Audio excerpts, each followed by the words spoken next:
Need a boost? Sometimes all it takes is tapping into your inner cool. Icebreaker's gum helps you unleash the confidence within. Each chew releases a rush of icy flavor powered by cooling flavor crystals, sending a wave of refreshment to reinvigorate all your senses. Icebreaker's convenient pack fits everywhere, from car cup holders to backpack pockets, so you can find your cool wherever you go. Grab Icebreaker's gum online or at a store near you. You know what's really terrifying? That unfinished college degree lurking in the background, just sitting there, waiting for you. That's where Southern New Hampshire University comes in. With flexible online degree programs, there's no commuting, no rigid schedule, and no more excuses. Plus, they have some of the lowest online tuition rates in the U.S. Visit snhu.edu/morbid to learn more before your degree becomes just another story about what could have been. Every good detective needs a partner to support them on important cases. Think of a State Farm agent like your sidekick, there to help you along the way in your search for coverage. State Farm can help you choose the coverage you need, whether it's for your home, car, boat, or even RV. With so many options, it's nice knowing you have help finding what fits for you so you can get back to solving all of life's bigger cases. Go to statefarm.com or use the award-winning app to connect with a local agent and get a quote. Like a good neighbor, State Farm is there. Hey, weirdos. I'm Alaina. I'm Ash. And this is Morbid, and it's local to Massachusetts.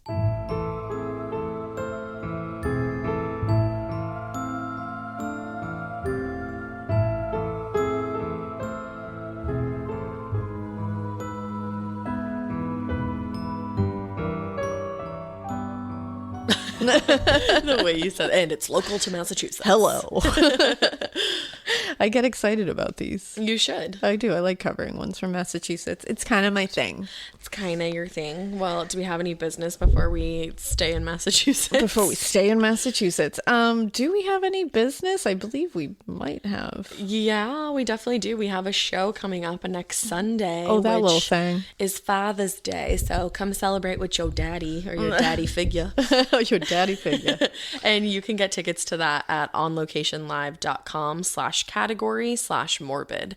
And if you can't remember that or rewind fast enough, the link is in our Instagram bio. There you go. We also have some new merch. Maybe it's not new to you if you've seen it, but if you haven't seen it, it will be new to you. And you can get that at shop.morbidpodcast.com. Do it. Sweatshirts are fun. Sweatshirts are the bestest. They really are. And t-shirts and socks and mugs and I think that's all we have for now. All of it. Hats, beanies. All of it. Things that say morbid are the best. It really is. You know it, we know it. The world knows it. Yeah. So one weird thing happened that kind of goes along with this episode because it happened in Massachusetts. It happened in Provincetown, didn't it? It did. It happened in Cape Cod, yeah. But so right around there. Yeah. But yeah, this guy, Michael Packard, who is like a veteran lobster diver, which lobster fisherman? Wild. No joke. We have a cousin that's a lobster fisherman. We do, who's a lobsterman. Shout out to Annie. To Annie. Yeah, it's a badass job. It is a very dangerous job. And this guy, Michael Packard, got swallowed by a humpback whale and then spit out. I mean, we're happy for the latter part of that story. Very happy for the ending. Imagine having that life experience. Well, and I guess like his crewmate was on the boat and this guy was going down to check the traps. Mm-hmm. And he said he just watches like the bubbles to make sure that he's like still alive, sure. Essentially. Yeah. And he said all of a sudden he saw this like crazy explosion of bubbles and he's like, oh my God, he died and I can't do anything about it. Yeah. Like literally he's just sitting there helpless. And the guy, I guess, thought it was a shark that had got him. So he was like, oh, I'm dead. Like he was like, this is it. He said, I'm done. I'm dead. All I could think about was my boys. They're 12 and 15 years old, which like kills me. And he was breathing through like a breathing regulator at the time. What? Inside of a humpback whale? Yeah, he said... Well, not a humpback. I made that up. He said... No, it was a humpback whale. Okay. Yeah, it was a humpback whale. It's the morning. It is. And apparently he was like struggling because he was breathing through that apparatus. Right. So he was struggling and the whale was like, wow, I didn't mean to eat you. Right. Like, you're not what I eat. Right. And so I think the whale like felt bad that he had eaten him. And so he brought him to the surface to spit him out. We love a whale. We love a whale, which I guess he said within like 30 30 seconds. He said, but he said for a brief moment he thinks he was swallowed. Well, he must have been. Like, not just hanging out in his mouth. What the fuck? Isn't that fucked up? Can you imagine going home and like your wife is like, hey, how was your day at work? And you're like, oh, actually I got swallowed by a humpback whale. How was your day, sweetie? I got swallowed by And a then humpback spit whale. out. They initially thought he had broken both of his legs. Yeah. And they were like, he at least broke one. He apparently didn't break any bones. When he went to the What? hospital, yeah, he went to the hospital. He just had soft tissue damage. Oh. Yeah. What the fuck? And I guess an expert said that humpback whales are like gulp feeders. Like they just slurp and gulp. They just get as much as they can down. Yeah. So this was definitely like an accident. He just happened to be there, and I think he was just gulping up food and It's happened literally to suck like him in. I think that happens in Finding Nemo, like actually. Yeah, and then there's a marine mammal expert, Peter Corcoran, and he's from the New England Aquarium, which our cousin worked at. Hey, I was just there the other day. Yeah, she's amazing. And he works there, and he was saying that the whale bringing him to the surface to spit him out, he said it's perfectly believable that the whale was trying to help him. Shut up. I love this whale. Because there's evidence that say that humpbacks can be altruistic towards humans. Shut the fuck up. Yeah. It's like how elephants think we're cute. Yes. Yeah, I love it's the that. same I kind fucking of thing. love animals. I do my too. God. Not that I want to get swallowed by a humpback whale, but like, wow, love But it. I think it was just like, it was a whoops moment for that whale. That it was would be- embarrassing, and he decided that he was going to try to make good at the end. It was embarrassing. He was probably really shamed. Imagine having that under your belt for 2 truths and a lie. Yeah. Like, I was born here. I like my the color feet- blue. And I was swallowed by a humpback whale. And they're like, okay, that's the lie. And you're like, I actually love the color red. I hate blue. Like, what the fuck? Like, that's an amazing story. I thought I had a good one. Mine is just that I was born in Hawaii. Yeah. And people are I always mean, like, you do. that's the lie. And you're like, no. But I was not swallowed by a humpback No, whale. you were not. Maybe But I'll still use it in 2 truths and a lie, though. I think it's a good one. And you know what, Michael Packard? I'm really glad that you're okay. Congrats. Yeah, congrats. And make sure you tell your boys, because they're going to love that story. Also, are you going to go back to lobster? I'm sure he will. He probably will. Those people are always just badass. Yeah, they don't care. Like, that's just, they know the ocean. They know the dangers of the ocean, and they're just like, yeah, Yeah. I'm okay. Like, I think at one point he was like, at least it wasn't a shark, which you're like, yeah, but it was still a whale that swallowed you. Yeah, like you were in the bell of a whale. Yeah, that's scary. That's crazy. Also, So- it took everything in me, and now I just like can't get past it. When you said like whales are gulp feeders, I was gonna say same, Yeah, I figured. and I couldn't let that joke go. I figured. You had to bring it right back It hits around. different after the fact, It but does. it still hits. It does. You're welcome. I think a lot of people can relate. Yeah. But yeah, so that brings us nicely into the episode today, Which is the crazy, mysterious, and gruesome case of the Lady of the Dunes. and unsolved. Very unsolved.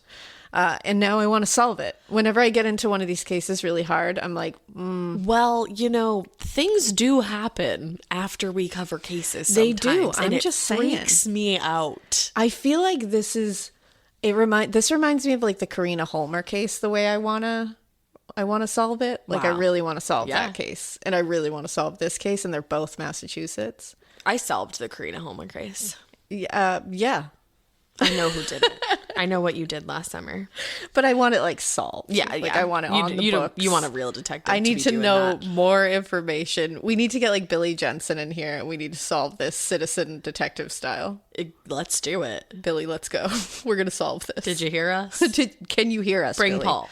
Bring Paul.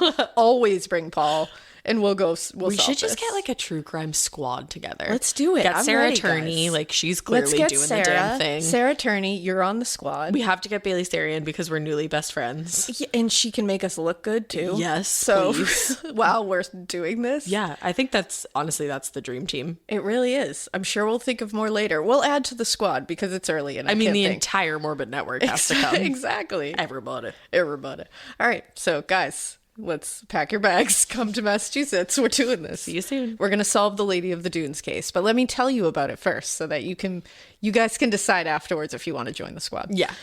So first of all, if you happen to have any information about this case, because it is a pretty well-known case, especially around here, You can direct any tips, any information, anything that your grandparents may have slipped out at some point at dinner time, at supper. Oh my God. At the supper table, if they sat there and they told you that one time they were in P-Town and it was July, it was hot, and I stumbled upon this dead body.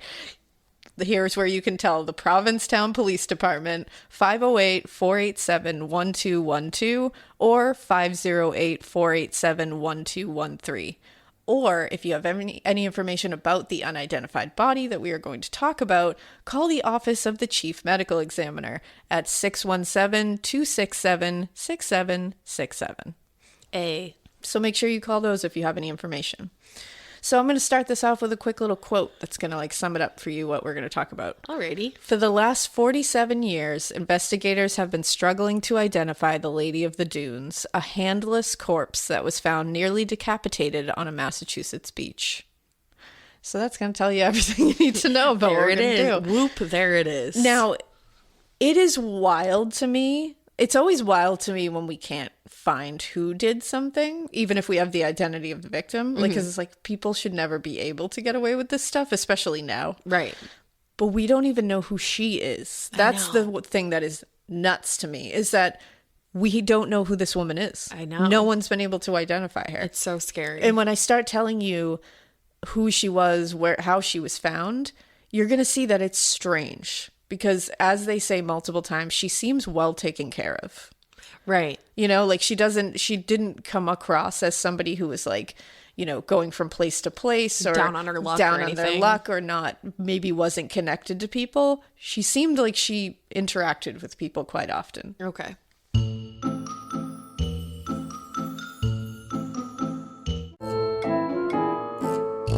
So what happened was, a bit after 6 p.m. on Friday, July 26, 1974, a 12-year-old girl named Leslie Metcalf was at Race Point Dunes in P-Town.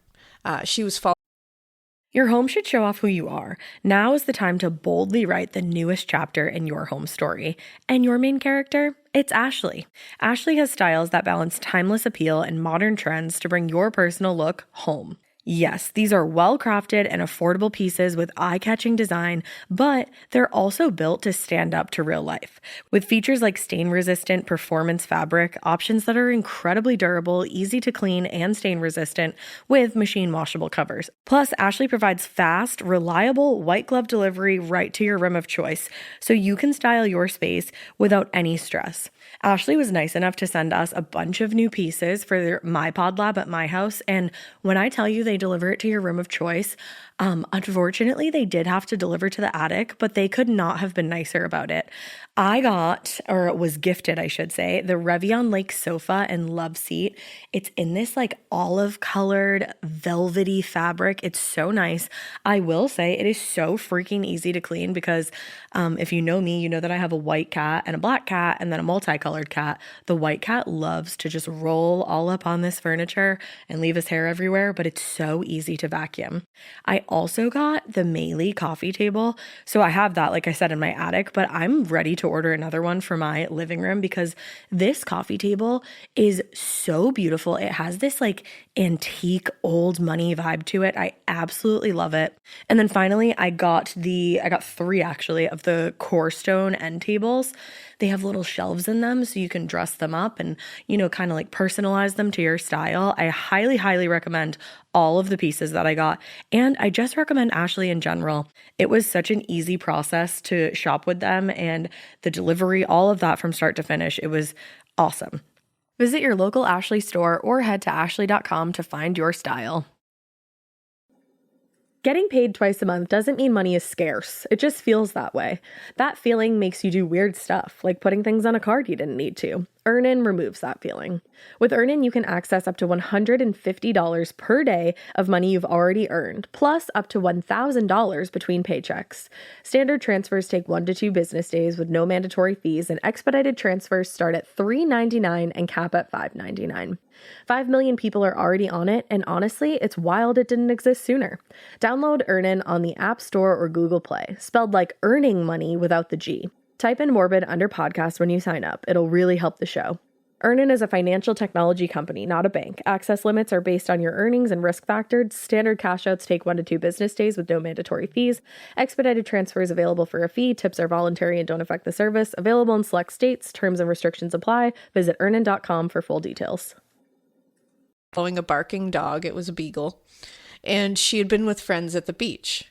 Leslie's sister, Alyssa, had said in an interview later that she was at the stables that day, but her sister and some friends had gone to the beach to play. They had been hanging around and at a dune shack that family friends were renting. And a dune shack is exactly what it sounds like, but they were originally built like a century ago, or a century earlier than like 1974. Yeah, So exactly. not now. But they were originally built as cabins for like these crews of people who would keep watch for ships so they wouldn't run aground in bad weather. And they're exactly what they sound like, just little shacks all across the dunes. Yeah. Now, after a while, they turned them into like beach rentals and places where like local artists or like, creators of any kind could set up and sell their wares out of. Mm-hmm. They're all over the place in B-Town. Exactly. And on the Cape in general. Exactly. Now, her parents were there as well, and there were 2 dogs in this shack. When they were all ready to head home, they were just going to walk across the beach and the dunes and go back home.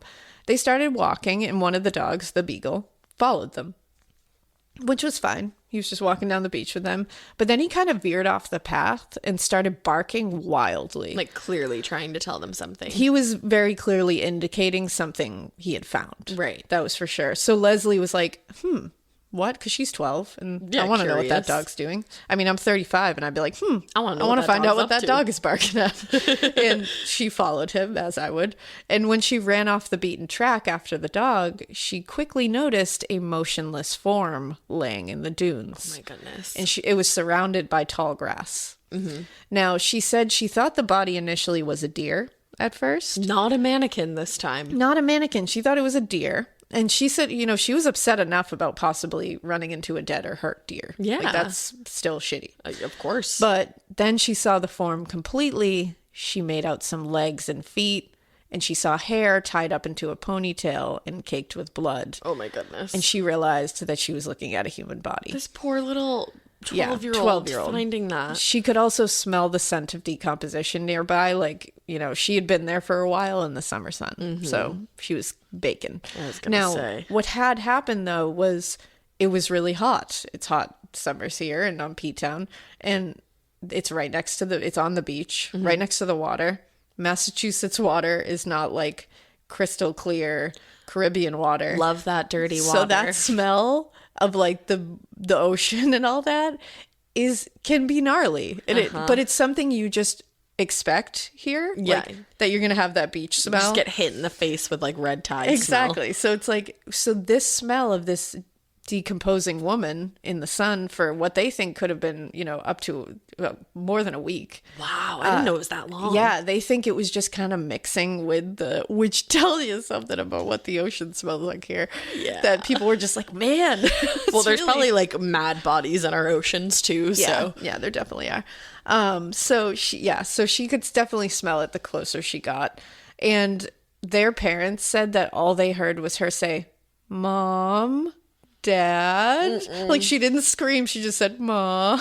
Like, ugh. So her parents went to see what was wrong, and they discovered the body. Yikes. So this body was only found about a mile away from the Provincetown police station. Oh wow, which is interesting. Brave. Now, they immediately ran to the dune shack that they had been at, and they contacted the rangers. Leslie's recollection was that the clothing on scene was very neatly folded and placed under this woman's head. She could see some clothing. Mm-hmm. And she said she immediately saw that this woman was naked, that her hands... She didn't see initially that they were missing, and we'll get into that, but she said her hands were buried in the sand. Gotcha. Luckily, Leslie didn't see that the head was almost decapitated. She said she seemed like she almost looked like she was asleep and sunbathing in the nude. Did it seem like she was face down? She was face down. Gotcha. Yeah, she was all the way face down. Apparently, the family friends who had rented the dune shack that summer said they never rented that shack again. They never returned to the dunes again because they were so disturbed by this whole thing. Yeah, I would be too. And Leslie's sister, Alyssa, said their family had been visiting P-Town for years at this point. And it was a very safe area. Yeah. Especially then. It was like very safe. I mean, kids could walk around without their parents. They could run around on beaches and in the dunes to play. No one thought anything of it. It's that whole thing of like quiet, quaint little town. It is. Nothing it's a ever quiet happens, New England town. But it is. It's like it is. Yeah. This is weird.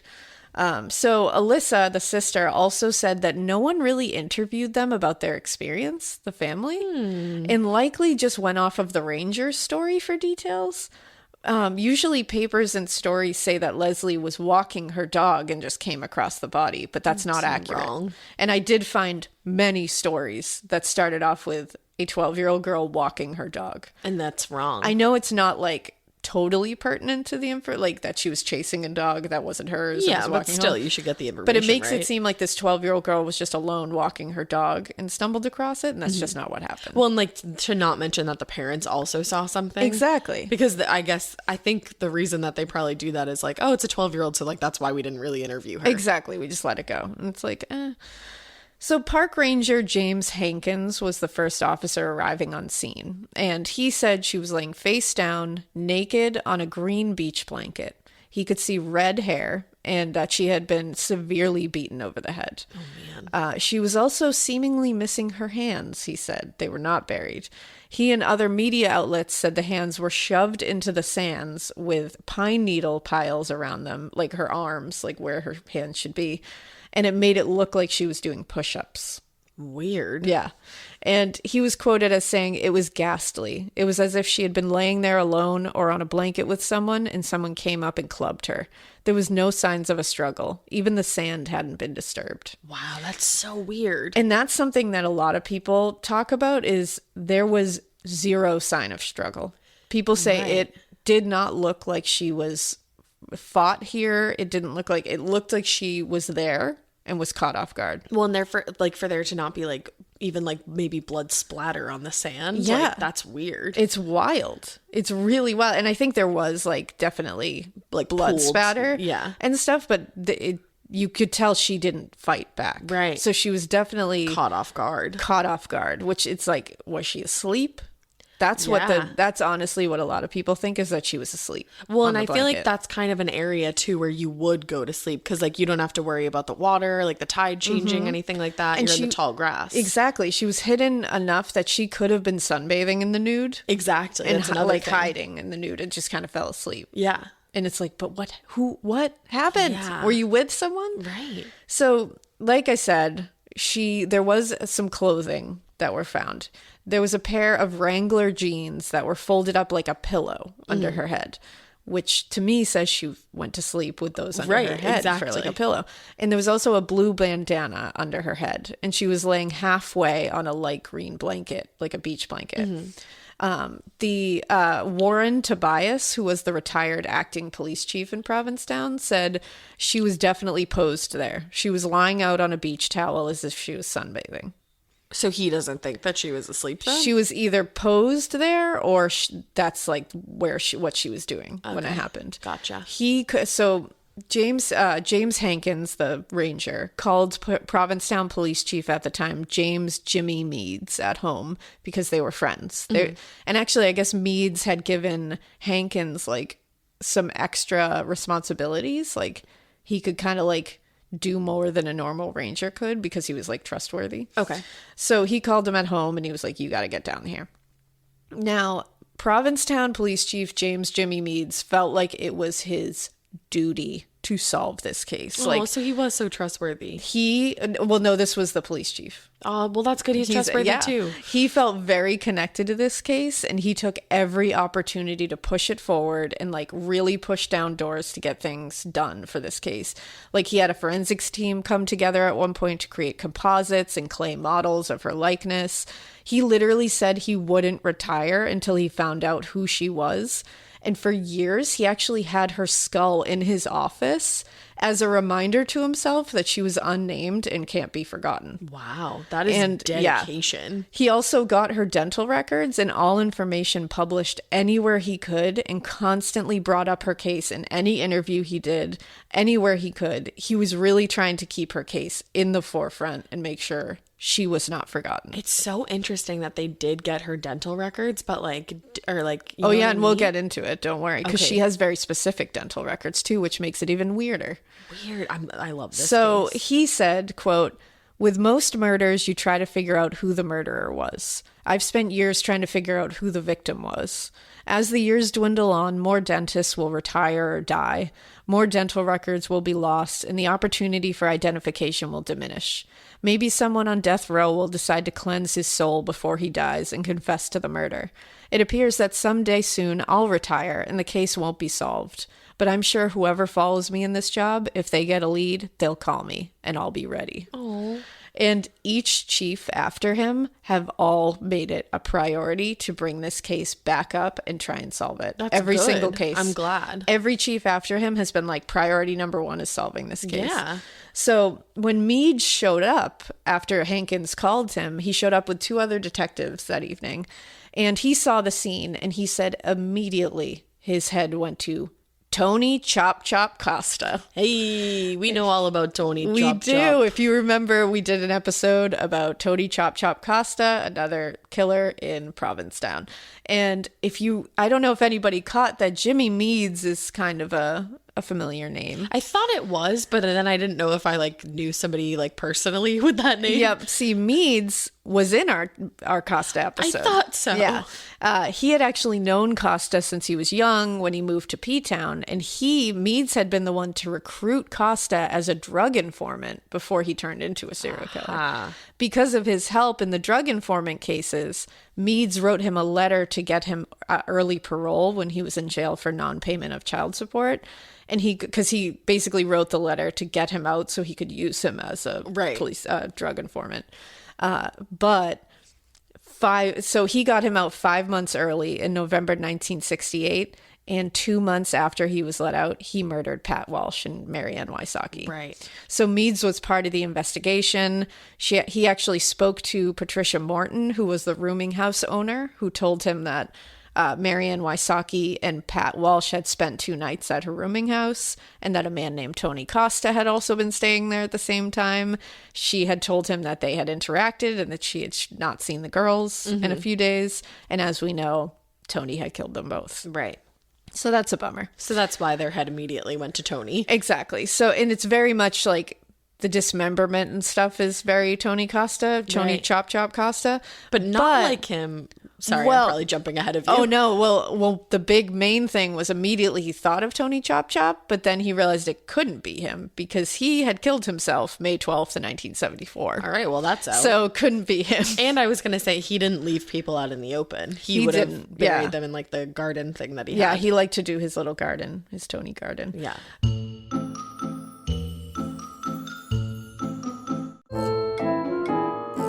But they searched the surrounding areas around the scene for days, and they found literally nothing, not a shred of evidence. That's crazy. They even used bloodhounds, nothing hit, couldn't find anything. I mean, it must be. Getting scared is one thing. Getting a thrill is, well, you want more of those in your life. The Genesis GV70 is built to thrill, baby. A thrilling yet elegant design always makes driving the GV70 an exciting adventure. Its powerful athletic stance screams performance and turns heads. Everybody's looking at you, girl, or boy, or whoever. Command the road and experience a class-leading standard 300 horsepower. Oh my God. Plus, discover the different dynamic drive modes for all different terrains.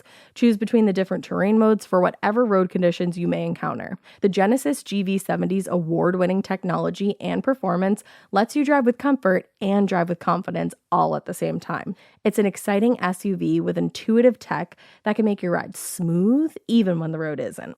And its blind spot cameras allow you to see what's next to you. It's like having eyes on the side of your head. That's pretty iconic. Its performance, by the way, is measured not only in power, but in how it makes you feel confident, sexy. The Genesis GV70. Learn more at genesis.com and feel the GV70. These long dog days of summer, I mean, we just made it through a heat wave. Mama was parched through this heat wave. I was hitting up Dunkin' every single day, and I will continue to probably for the rest of my days, but especially this summer. Dunkin' is helping everyone stay cool this summer with its lineup of refreshers. These drinks are packed with bold, fruity flavors and served ice cold. It's amazing. Dunkin' refreshers are the perfect afternoon pick-me-up. I like to start my morning with them personally, and then sometimes I go back for a second one because I'm just feeling crazy. They come in a variety of delicious flavors, including fan favorites mango pineapple and strawberry dragon fruit. And then for a limited time, there's black cherry and there's pink pineapple. I'm going to tell you something right now, and it's a bold claim, let me tell you, but I stand behind it. Pink pineapple will change your life. It is so good. It has me feeling like I'm sitting in a pool, resort side, just living, honey. It's so yummy. Try your favorite flavor with green tea, sparkling water, lemonade, or Dunkin's all-new limeade. I haven't tried the limeade yet, but I'm going to. Usually I get my drinks made with green tea and occasionally lemonade, but I do really like the green tea. Or if you don't want to build your own, try one of Dunkin's curated refreshers like the Cherry Lime Ricky or the Ultimate Pink Daydream. The Cherry Lime Ricky, scrumptious. I could drink like 3 of these a day. They're so freaking yummy. Head to Dunkin' today and find your favorite refresher. Dunkin' refreshers contain less than 1% fruit juice. Limited time offer. Hard on the beach too, because like wind blows and the sand moves, you know? Oh, yeah, like, I can't absolutely. imagine. And it buries things. Yeah. And it's like, and then there's water involved. It's just all this. It's like the worst thing ever. So the autopsy was done Saturday, July 27th, 1974. What it came out was she was about 5'6", 135 pounds, and estimated to be between 25 and 40 years old. Her build was described as an athletic build. She had long hair that was reddish or described as auburn in a lot of places. It was in a ponytail. They couldn't actually determine what color her eyes are because of decomposition. Oh, wow. So what happens is when you die, you stop blinking. And so you don't produce any kind of moisture in your eyes. And there's no more blood circulation to help with all that. So there's no oxygen coming into your eyes once you're dead because the cornea needs to be moist for oxygen to absorb into it. And lack of oxygen affects the opacity of your cornea and the lens. So it doesn't change the color of the eye technically, but if you're looking at it, it will appear bluish or white or like even gray Because it's like because it'll be see-through, cloudy. basically. Yeah, it'll have that cloudy haze over it. Yeah. That's so weird. I never knew that before. Yeah, it's like a weird thing. So sometimes it can be, especially after if they've been out for a while, Right. that's really they're gonna have cloudy eyes. It's just That's the way. so frustrating too when you're dealing with like an unidentified body. Yeah, exactly. So she also had pink toenail polish on. Oh, girl. I know that always gets me. It does. It Ever does. since the Willie Picton episode, because you had said one of the girls was found with red toenail polish, Yeah. I paint my toes red all the time, and Yeah. I always think of it now. Because you always think, because I think that too, doing autopsies, I say it a lot that like little things always make me think like, oh, you had no idea Because that it's was such the like a- last time you were Yeah. going to paint your nails. It's like such a personal thing Yeah. that like you just do, like you don't paint your nails thinking of dying. It's like a self-care thing. So it's like Yeah.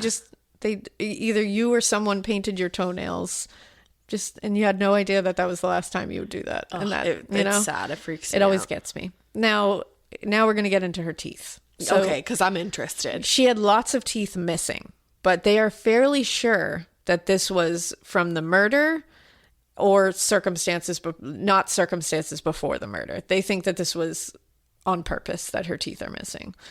She had a lot of gold crowns in her teeth. Huh. Estimated between $5,000 and $10,000 worth of dental work in her mouth. Interesting. They actually sent out her dental records to dentists all over Massachusetts and the country, also the FBI and the Royal Canadian Mounted Police. Wow, and they didn't get anything? Nothing. What? That is nuts to me. Nothing. I'm like, what? And they think that the missing teeth were pulled out forcibly. Like, Right. that they pulled them out intentionally. I remember hearing that. And how? Are there, I don't know if you know this, are there certain teeth that are better for identification? I don't think so. I think it's more dental work. Just in general. Unless all I can think about is if she had some kind of, like, maybe she had one tooth that severely overlapped another one. Right, like that a would be like noticeable very thing. identifiable. Like Right. if she had some really, really identifiable, specific to her thing that they wanted to remove for that. Yeah.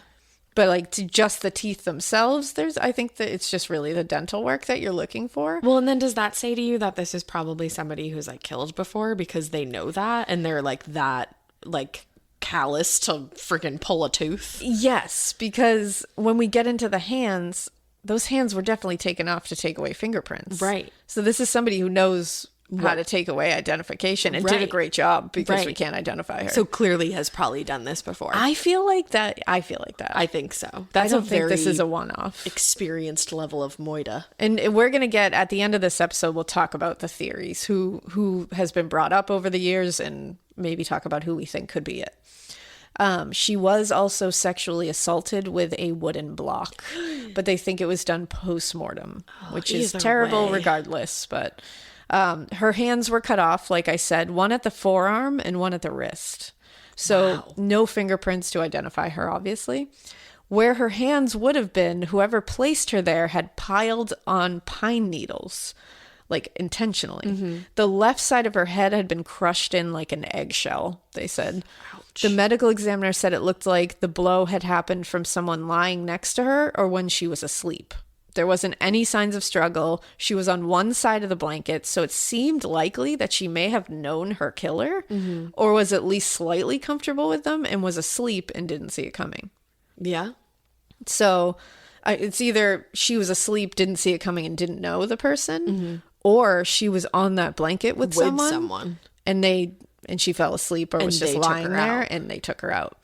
She was almost decapitated. They thought this was due to a combination of multiple strangulation attempts and also that blow to the head. It was done with a tool, which is called a military entrenchment tool. And that was actually the cause of death, was the blow to the head. Yeah, I would think so. The military entrenchment tool is a collapsible spade kind of thing used by military and like survivalists. It's really sharp and usually made of like steel and shit. Oh, okay. So I think it was James Hankins, that said, quote, "The only instrument that could have been used to hack off her hands was an instrument carried by almost all dune buggies." Interesting. It was common in all surplus stores. It was a handy tool for a camper. It was a folding shovel called an entrenching tool. It was standard issue item for anyone in the infantry. Soldiers in World War II and Korea carried them. It was very sturdy, made out of heavy metal, semi-pointed, spade-like. The blade could be folded down on the handle, or it could be raised to a perpendicular like a hoe, or you could make it into a shovel with a straight handle around 18 inches long.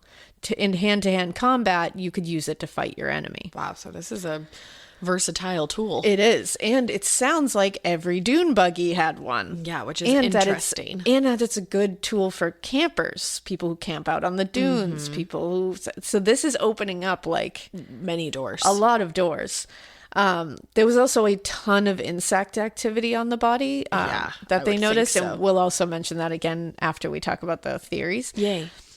Now, the stomach contents indicated that she had recently eaten a meal of burger and fries. Got it, girl. Which indicated to a lot of people that she had been in town that day. Yeah, you would maybe think at so. one of the burger and fry joints. Right. She had estimated to have been dead for at least 10 days, but possibly as long as 3 weeks. Whoa, dude. They believe they were thinking that she was possibly killed somewhere else if it's not the theory of her being asleep. Okay. Just because of the lack of stuff at the crime scene. Right. There was blood, but like, I think it wasn't as bloody as you would think it would be at that scene. And then when you get into the insect activity, does that kind of like skew it even more? It's honestly, it doesn't, but it's like, I think they just can't figure it out. Yeah. They can't figure this out. It's like she looks like she could have been asleep on that towel, or it could have been all set up to look like she was sleeping on that towel. Because it almost does seem like too perfect. Like posed. Right. Yeah, but it's like she's on, the other thing is she's on her, she's face down. Right. So it's like you would sunbathe that way. Yeah. Like, you know what I mean? Like you would do that, but then it's like, would somebody place you face down?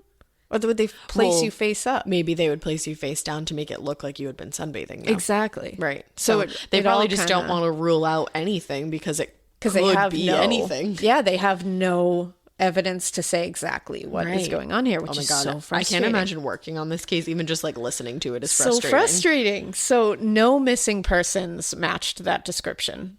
None. They searched all local motels and hotels, asked if someone had seen someone matching that description or if someone had not returned to their room matching that description. Nothing. It's like, how is she not connected to anybody? That's the thing. And again, no fingerprints, so we can't even try that. I know. Now, a detective named Detective Flynn said, quote, "It's certainly unusual that no one misses her. She must have had a husband, boyfriend, parents, someone. She had been pretty well taken care of. We know that." So she was in a state where obviously she had almost $10,000 worth of dental work in her mouth. right. She was not just floating around homeless. Right. So you it's try, your mind just goes to all these different things. Yeah. One of the first things I thought was was she a runaway? And had run away a long time ago and just she was had making had her that own dental life work. and not dating anybody. Maybe. There's so many ways you could go with it. Yeah. And and especially in the 70s, it's people were going off on their own, doing things on their own all the time. Oh yeah, and Provincetown was a perfect place to go. I mean, look Right. at Tony Chop Chop. That was his whole life was Right. just floating around Provincetown. So it's maybe not but she's not a drifter because she's well taken care of. So Exactly. it's weird. And she must have been staying somewhere. Her hair's nice. It's in a ponytail, you Yeah, know, it seemed that, they don't describe it as unkempt or anything. right. So it's very strange. There were 2 pairs of footprints seen in the sand around the scene. They appeared to be heading towards the body, but they never came right up to it. So that's interesting. There was also a set of tire tracks present about 50 yards from the crime scene, but again, it could have been weeks. So that Right. happen. Could have just been a dune buggy. Yeah. So over 30 different police officers searched the entire Cape, and they had 0 leads. 0. I could not imagine. Now, a few years later, they were getting a little desperate. So they sent Jimmy Meads to New York City to see a psychic named Yolanda Bard, who was known as the Queen of the Psychics. Okay. She had worked Get on it. a lot of cases, a lot of well-known people. And at this point, they're like, what, can it hurt? Right. Might as well just give it a shot. Sometimes it can, though. It can. So apparently he placed case things in front of her, but they were all in sealed packages. Okay. So she wouldn't know what was inside of them. It was their test. Sure. They were like, you prove to me that You're can- the queen. So they were like, he was literally like, tell me something about one of tell me what's going on in one of these. So she stopped over one of them and said, I sense blood in this one.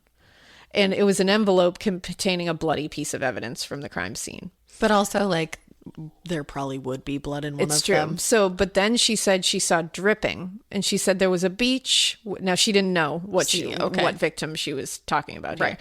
She said there was a beach where the victim was found, and she said their hands were buried.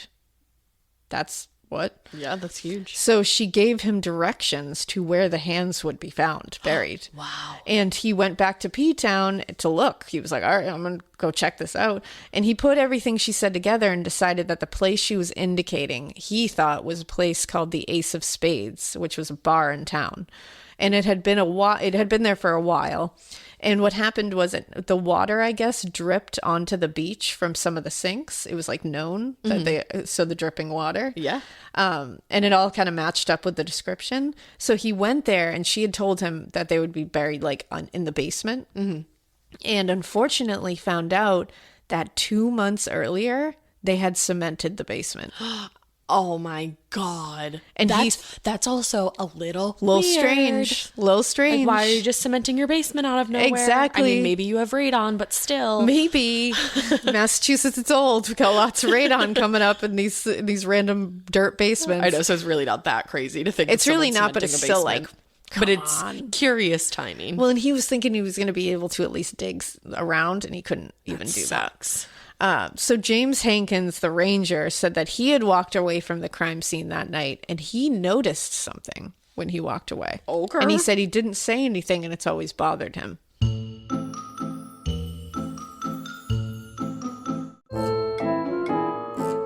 He said he saw pictures and words drawn in the sand a little ways away.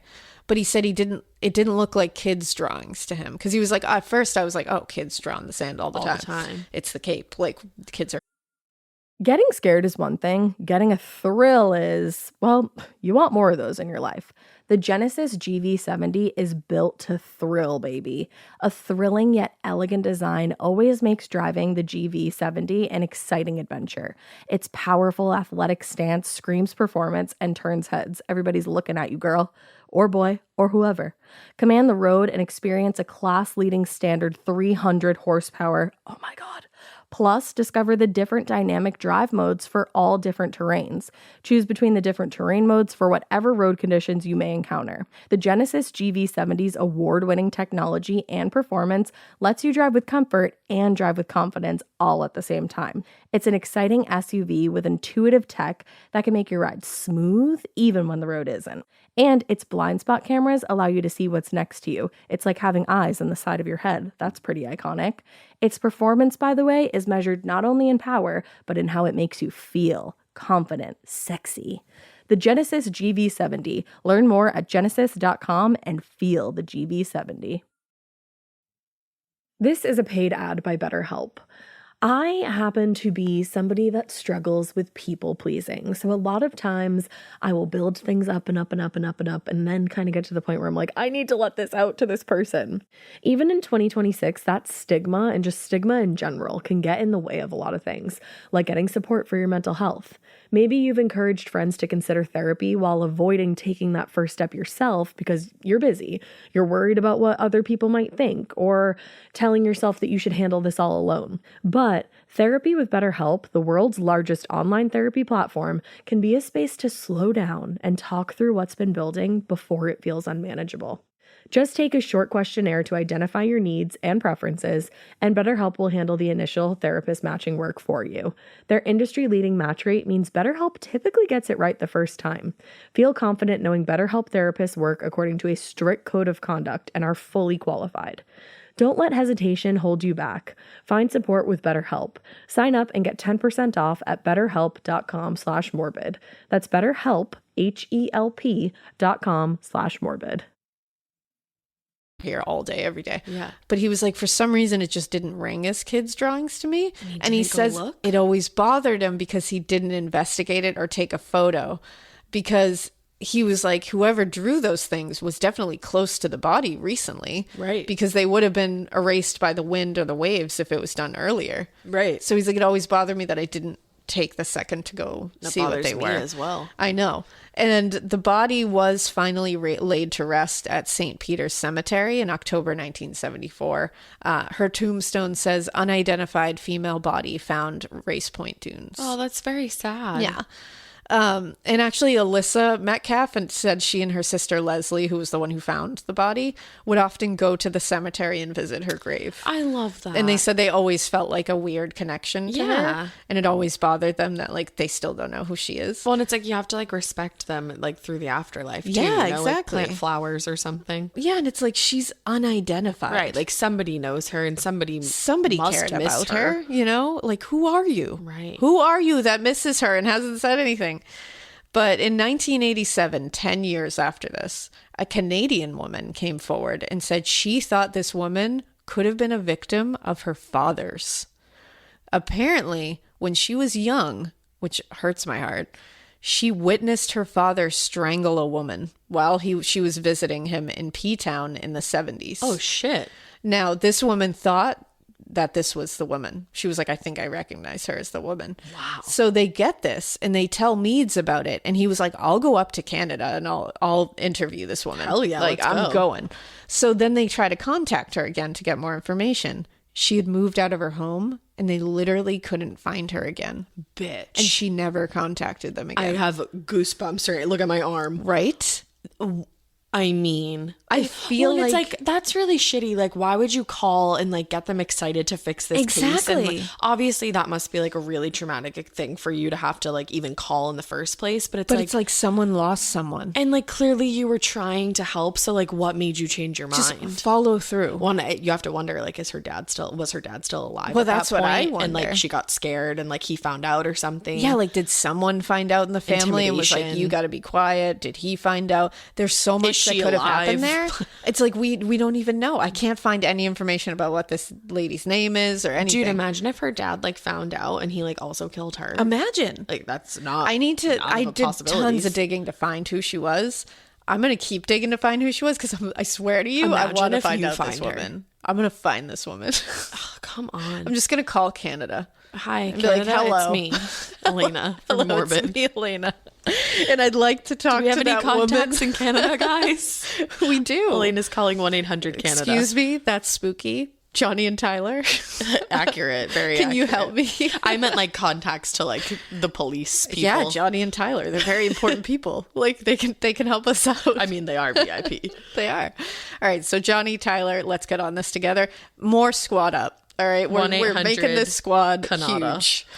All right, so we got the Canada squad up, so we're ready. I'm dead. But then there was also a Maryland woman who called and said she thought the woman was her sister, who had she had just moved to Boston, I guess, recently, and before this, like when this was happening. The sister, and suddenly had disappeared. Oh. And she was spending time in P-Town. Right. Because that's a very normal fucking thing No to one do. knew where she went that year. She said she just disappeared, vanished. What? And she said her sister matched the height, weight, and hair color. Did she say anything about dental work at all? Well, that's the important part because Meads actually asked for her sister's dental records and they were able to ship them out to Meads. Okay, because he was like, let's do this. They weren't a match. Fuck you. No gold crowns, nothing like that. Wow. So it sounded really good. And I feel bad for the Maryland woman because now She it's probably like, I had- wonder what happened to her sister. Well, and she probably had like some ounce of hope. Like, yeah, just it that all there would lines be up. some kind of closure. You know? The crime scene now and at the time was, I guess in the 70s, was the biggest tourist attraction. Was that place on the dunes, and even now it's a big pull for people to but go I'm look. also like, I know it's one of those things that it's like you can have a million opinions about it, but it's one of those exactly. things that like it's never gonna stop. No. That kind of like, and it's seeing a place like that. It's like going to the Lizzie Borden house. Exactly. It's like it's not gonna. it's like going to the morbid freaking cemetery curiosity. in Salem. Exactly. It's morbid curiosity. Definitely go to Salem. It's amazing. Oh my God, I love Salem so much. Love Salem. It's also like I said in the other episode about it, I think it's like a profound experience going to Salem. Absolutely. When you go to like the historical places. Well, and there's so many like historical sites. Like Yeah. we went to like at least like 42 when we were there the other day. Massachusetts has like a lot of good history. I think, guys, come to Massachusetts. If you're from here, you get it. Hello, I'm from the board of tourism. I can't speak. I'm from the board of tourism. I'm on a board.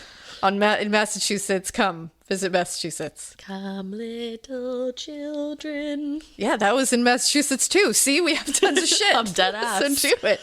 All right, so they did exhume her body in 1980, 2001, and 2013. See, that makes me. I know they have to, but it makes me so sad. I know, but I'm one of those. I think it's like the science in me. I'm like, nope, bring them up. Like, we gotta look absolutely. But then you're just like, who are you? Like, can Well, we that's just the let thing. you She to can't rest. She's in being peace. so disturbed. Yeah, you just want her to rest in peace.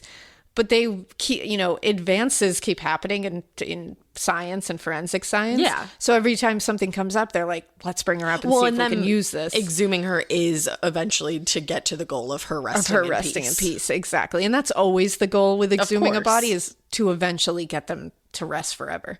But honestly, nothing's come up. Every time they brought her up, nothing is moving forward. This is the strangest case. Now, a woman who people might know named Sandra Lee, she's a crime writer. She said when she was 9 years old, she actually discovered the Lady of the Dunes first with her sister, but was too horrified to tell anyone at 9 years old. She was with her dog and stumbled upon her. And she said, quote, "I stumbled down an incline with my dog. The dog was ahead of me. My dog got excited about something. I heard a very strange noise. If you can imagine someone holding a string of pearls, I heard that sound. And then there was a horrible smell. At first, I attribute it to low tide. She was face down. Her hair was a mess, and I could see a gouge in the right side of her neck.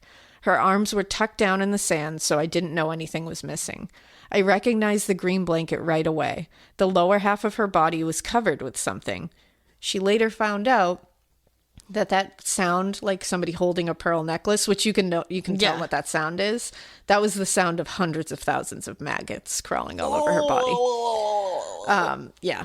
She says she is sure that she's like, I am sure either one or a couple other people must have stumbled upon this body in those 3 weeks and just were too scared to say anything. That's a little messed up. And she was like, if it was kids, there was kids all over this beach. Story. All over this beach, always playing in these dunes. So scary. Think about it. These two people are two children, a 12-year-old and a 9-year-old. Yeah. I'm sure another kid ran across this and was like, I don't know what that is. Or ran across it and thought it was just a naked sunbather. Especially from a distance. And now I have a question. How do you transport a body? Like, how do you get the insects off of a body to transport it? Usually they transport with the insects. Do they? Yeah. So the people that transport, do they just like gown up or something? Yeah, they do. Oh, yeah, definitely. Okay, gotcha. Especially in a case like that where it's like so many. And then you must just like, you'll clean out definitely the try to vehicle get them out. afterwards? You'll definitely try to like get them out when there's like hundreds of thousands. Yeah, but then they're you don't want to basically wipe in the away bag. evidence. They're just too. in the bag, basically. Have you ever opened a bag and had I insects haven't be in there? Luckily. Which is a good thing. Sorry, just a little side note. I was I'm really not curious. down for insects. They can exist. I just don't want to exist. Maggots are around not them. for me. Maggots are not something I want to deal with. And that is really a great way to describe the sound of I don't thousands want of to maggots. really continue to like think about it. A pearl necklace in your hand. That's actually my birthstone, so please leave. so please leave. Thank you. All right. So here's some of the theories that have come across, or people of interest. Okay. Somebody thought she might have been a woman named Rory Jean Kessinger. Now, this was a 24-year-old woman at the time, and she matched the height and the weight of the lady in the dunes. She was also known to be a drug dealer and a bank robber.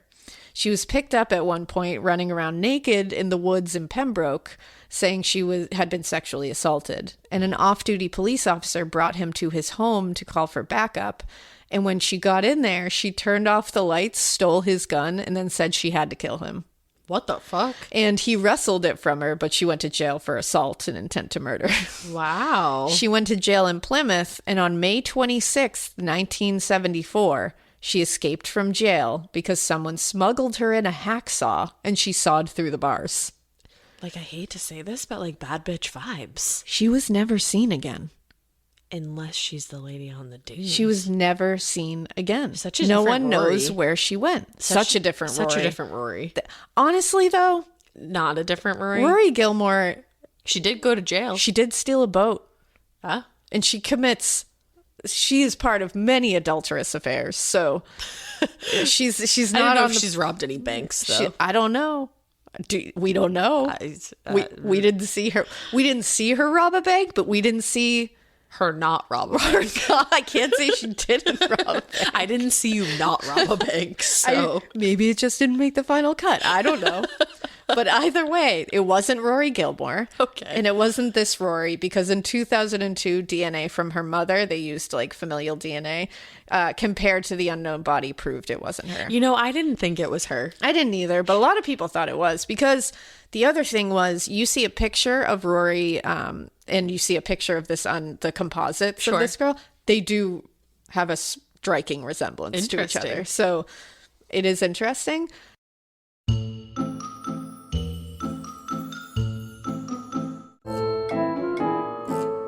Now, one of my favorites, and one that I think has a little bit of legs here. Okay. Is that James Whitey Bulger did this. And do you think this has a lot of legs? I think it has legs. Okay. I don't... You know that feeling when you come home late from work and those puppy dog eyes just pierce right through your soul? Or when you're packing for a trip and your cat refuses to leave your suitcase? Yeah, we've all been there. Pet parent guilt is real. And you know what? It's completely normal. That's exactly why Hill's Pet Nutrition exists. They understand that being a pet parent means being human, with all of our imperfections and daily juggling acts. Hill's science-led nutrition helps you give more love than humanly possible. Whether it's those long work days or trying to balance attention between multiple pets, Hill's Pet Nutrition gets it. They've created science-based nutrition that supports your pet's lifelong health so you can feel confident even when life gets hectic. Because you're only human, there's Hills. Science does more. Ready to let go of the guilt? Find the right food at hillspet.com/podcast. That's hillspet.com/podcast. The best summer pieces are the ones you end up wearing on repeat. Comfortable, versatile, and somehow right for almost every occasion. Quince makes it easy to create a summer wardrobe that you'll love, with elevated essentials made from premium materials like European linen, organic cotton, and washable silk, without the traditional retail markup. I love that! Quince's 100% European linen pants, dresses, and tops are the pieces that you absolutely will reach for all summer long. I absolutely love their linen.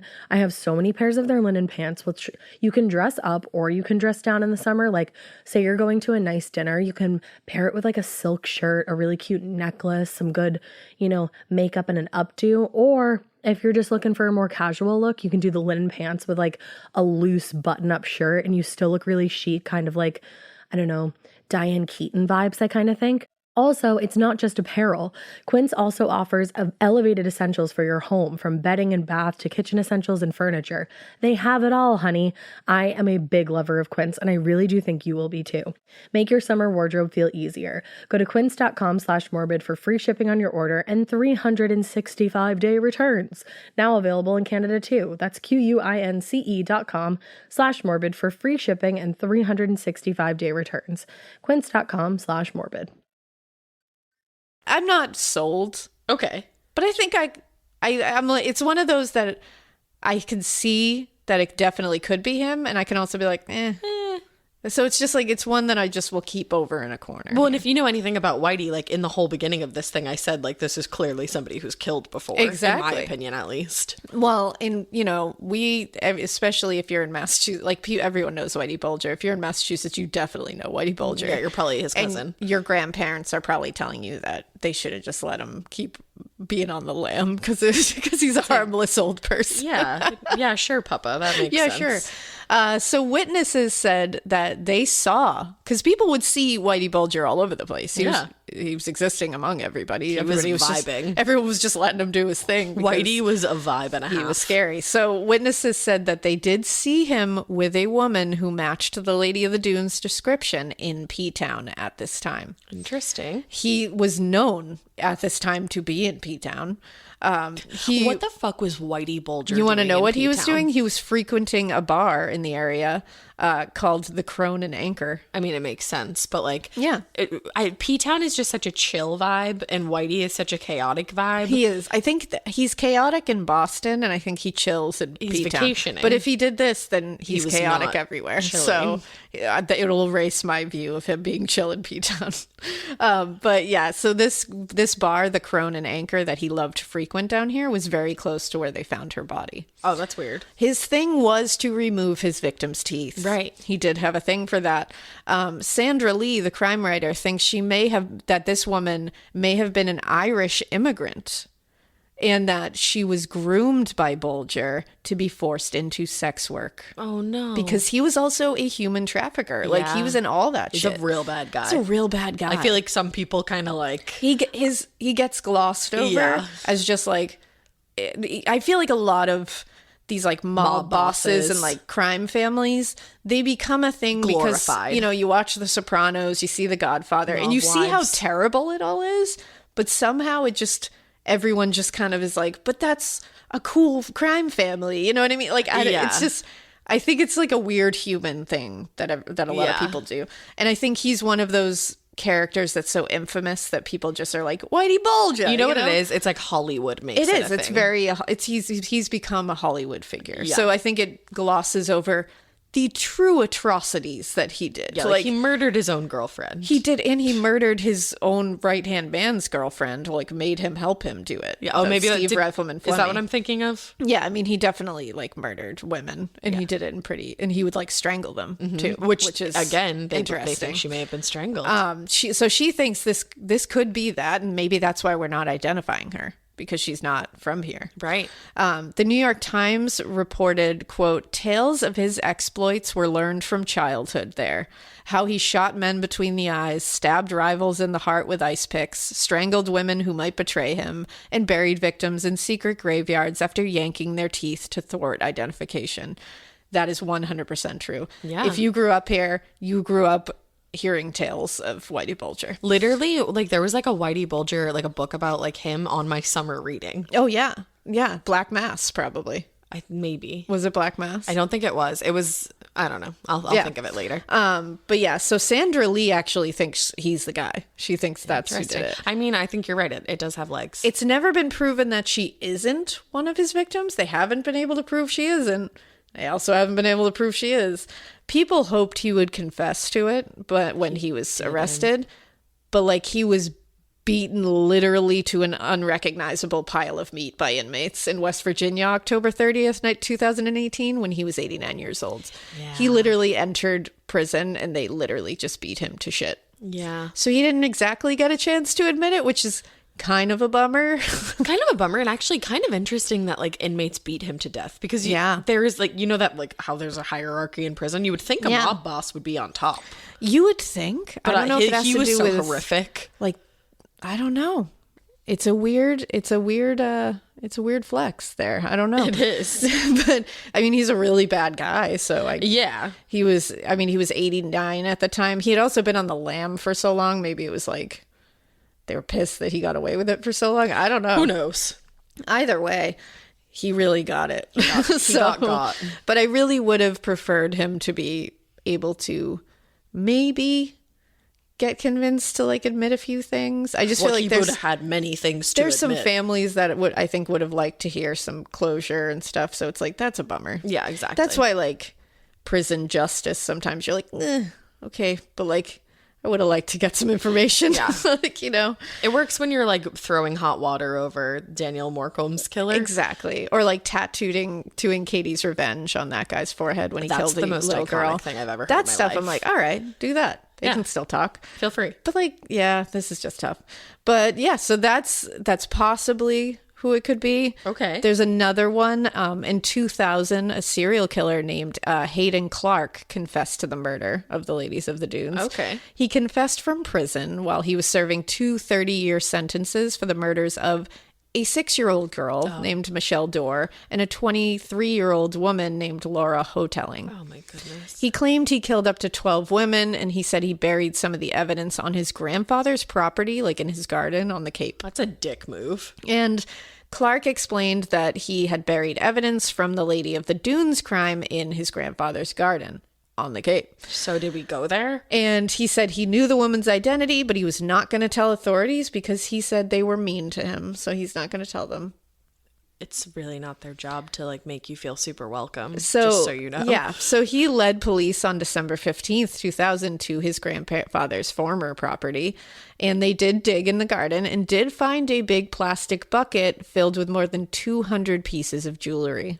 Interesting. Among these things were Laura Hotelling's high school class ring. Wow. So he was telling the truth that he buried some of his murder victims' things in there. He said they were literally trophies to him. Like he did that for a reason. Of course. You sick But fuck. they couldn't connect anything to the Lady of the Dunes because they don't know who the fuck she is. Right. So any of that jewelry could be her jewelry. Right. And we don't know. Police don't believe him, though, because, one, there's no physical evidence that they can connect to him. And then also, he was diagnosed as a paranoid schizophrenic. And so it's hard for him to tell reality from fantasy. Right. And he has moments where he is telling a story and spinning a yarn and it becomes a fantasy. Sure. So they think maybe this was just him. Just, it happens all the time that these people in prison who are there for atrocities will confess to other crimes. Like, Henry Lee Lucas, Otis Toole, they did the same thing. They just like honestly, to do it's it. just to fuck with the investigators. It's just to fuck with people, and it's like Or in this mental case, illness, mental and it's illness. like, so they were like, this just isn't really credible. So they were like, yeah, we're That's not going to be able to frustrating. really do much with that. This whole fucking case is so frustrating. And then there's my favorite theory. Oh, okay. In 2015, Stephen King's son, Joe Hill, had a theory. He wrote in a blog post that he believed that the Lady of the Dunes can be seen alive as an extra in Jaws.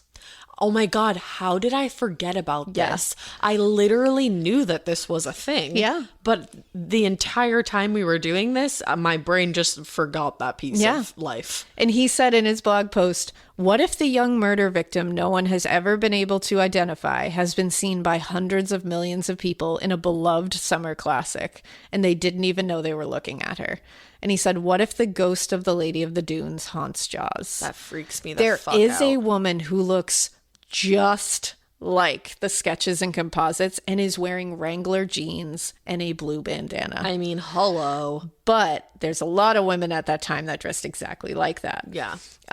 So he said, quote, this particular woman bears a shocking resemblance and appearance and wardrobe to the murder victim. Suddenly I tingled all over and came halfway out of my seat. And for the barest of a moment, I thought I had seen her.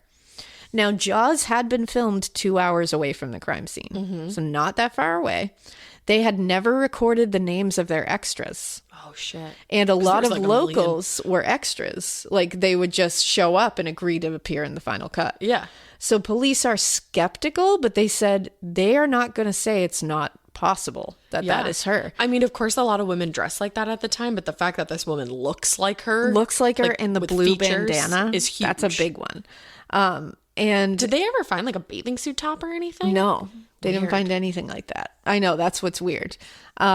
And so Joe Hill said, quote, part of me thinks that my subconscious mind is so programmed, so trained to quickly generate ghost stories that that's all I've done here. Because he is Stephen King's son. I was going to say that is true. But Jaws screenwriter Carl Gottlieb checked his production notes, and he said this scene, number 130, with the extra that they're talking about, was filmed May 25th, 1974, 2 months before and only 100 miles away from where she was found. Interesting. So she would have been alive. Right. 2 months is like a long time before. But I mean, she could have been But she was living there. Yeah. Like, she could have just been there. Right. I know. I'm thinking of her as like a vacationer. Yeah, and she might have just been living there. Well, and then in 2019, investigators said that they were going to re-examine the case, trying to use new techniques. They were going to use DNA analysis and genealogical family building sites to try to do it. This is the same kind of thing they used with the Golden State Killer case. It's becoming a real, like, valuable thing for these kind of cases. And Cape and the Island DA, Michael O'Keefe, said, quote, we're going to examine everything we can with respect to the remains. Now, I'm just going to leave you with one exciting possible thing.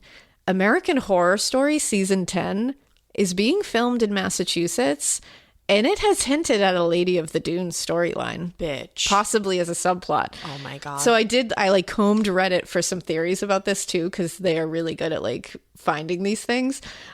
They are filming in P-Town. Do you think Billy Lord is in P-Town? Yeah, I think she was. And Ryan Murphy said, quote, he like put something on his social media that said, quote, something's washing up on the shore.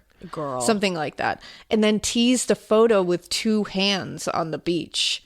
And as we said, a big part of this was her missing two hands. Right. And Murphy has teased out more teasers that have teeth in them. I mean, If it's not like the main thing, because either way, this is set in Massachusetts, so I'm Right. excited in P-Town. I'm excited to so see what it is. excited. Like, I wonder if there's like a Tony Chop Chop part or anything. Maybe. But either way, it could definitely be like a subplot. They always put Absolutely. those little like nods. well, and then in. you have to wonder, like, is it going to be in the 70s? Because, oh my God, I love to watch shit that is set in that time I period. bet it is. I wonder. I need to know. So I'm excited to see. I love American Horror Story. So good. I would love to see it. And that is the very frustrating tale of the lady of the dunes that we don't know who she is. Someday, I think we're going to update you guys. I'm going to manifest it. I think we're going to do it. I Let's think we're do going to it. solve it. I think so far we have a good squad. We got Johnny and Tyler up in Canada Billy. that we've put on the task. We got Billy, we got Paul. I mean, we're assuming we have you. I think we have you guys. Yeah. Sarah Turney. Yep. Girl, come on, squad. Get shit done. I know you can get shit done. Bailey Sarian. Bailey Sarian, get over here. Make me look good while we investigate this, please. Yes. And yeah, I think we're going to do this. Let's get it, friends. We'll add some more. Don't worry. For sure. Who else should be on the squad? Everyone is going to volunteer. Oh, you know what? Jordan from the Nighttime podcast. He's up in Canada too. We got him. Maybe he could find the woman. Canada squad. All right. I'm ready for this, guys. If you're in, you're in. We'll tag you. See you soon. And we hope you keep listening. And we hope you keep it weird. But it's weird that you don't sign up to be part of our squad to finally solve this case. Thank you. Good night.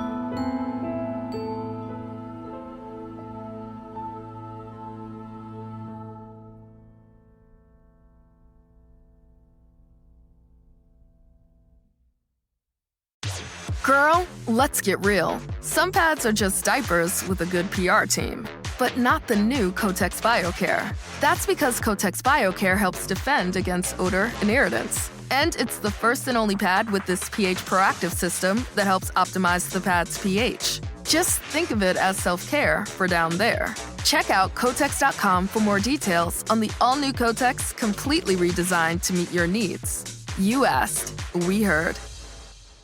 Do you remember in school when your teacher had a favorite of everything? A favorite marker, a favorite element, and yes, even a favorite student?